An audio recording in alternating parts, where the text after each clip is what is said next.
vitória do Vasco por 3-0 contra o Olímpia não pode ser tratada como uma atuação maravilhosa e também nem um pouco, tampouco ser descartada.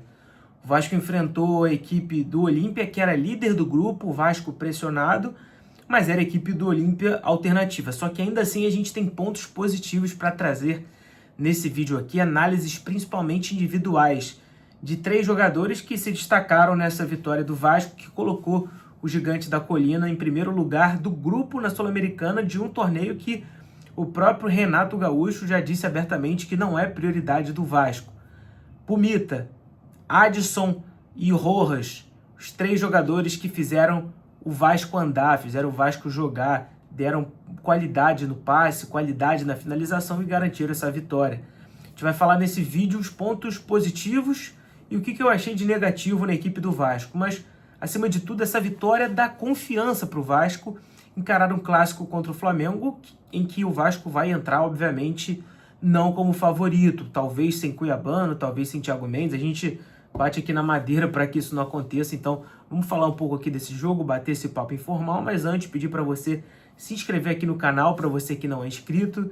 Eu sou João Pedro Fará, jornalista e também analista de desempenho, e aqui sempre depois dos jogos eu trago a minha visão do que eu percebi nessa partida. E o Vasco entrou com uma equipe também alternativa, num 4-2-3-1 muito claro, o Ramon Henrique ao lado do Hugo Moura, no lado direito o Adson, lado esquerdo no Moreira e mais centralizado o Rojas. Eu gostei da formação porque o Vasco teria mais qualidade no meio. Minha única preocupação era na transição defensiva. Tietê, fora por questão de lesão no aquecimento, foi substituído por um menino da base que deu conta do recado, participando das ações, dando apoio, marcando bastante também.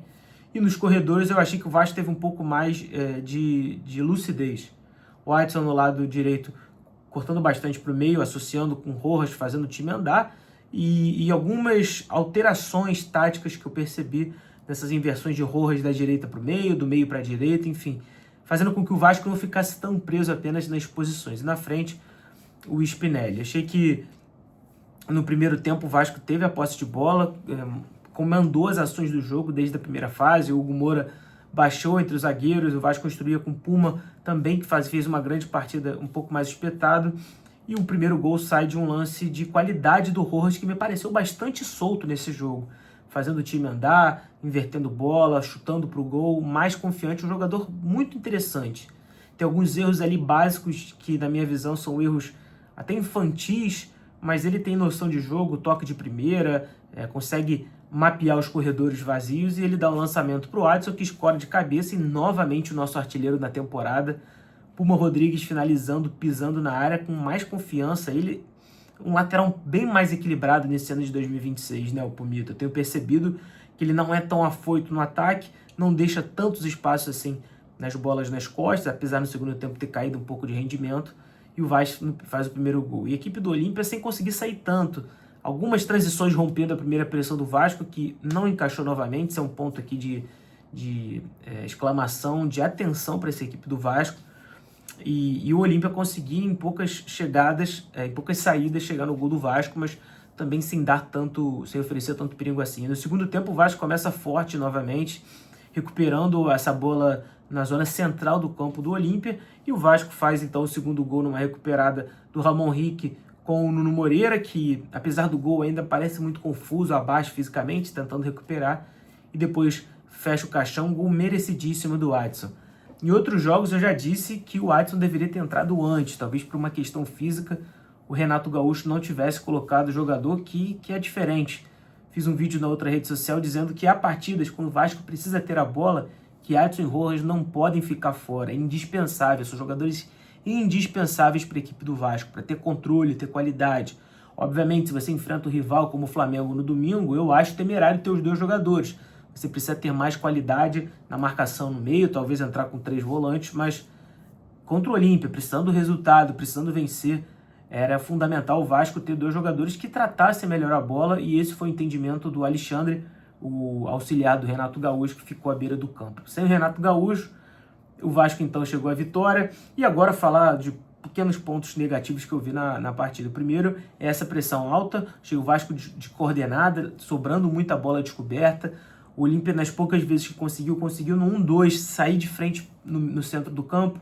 Só depois do segundo tempo que o Vasco foi corrigir também os buracos no meio. Então as transições defensivas e o buraco à frente da zaga foram 2 pontos de atenção, mas não dá para fazer um jogo perfeito quando a gente tem uma equipe alternativa em campo. Não era só no lado do Olímpia e no lado do Vasco também. Mas costumo dizer que essas partidas são muito traiçoeiras.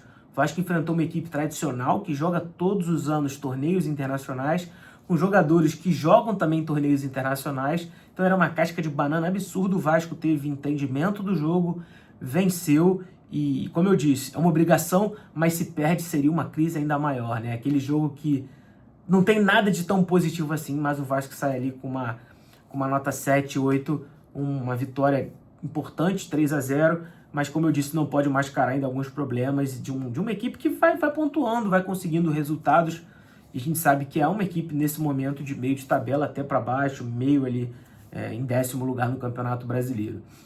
Mas é uma vitória que dá para valorizar pelo espírito da equipe, pelo ímpeto e por não jogar ainda mais pressão para o jogo, que vai ser o nível lá em cima de pressão pela derrota que o Vasco teve contra o Corinthians e naturalmente por seu clássico. Mas claro, essa é a minha opinião sobre o clássico, sobre o jogo e sobre o clássico a gente vai falar bastante nas redes sociais. O que você gostou? Gostou do Pumita? Gostou do Ramon Rick?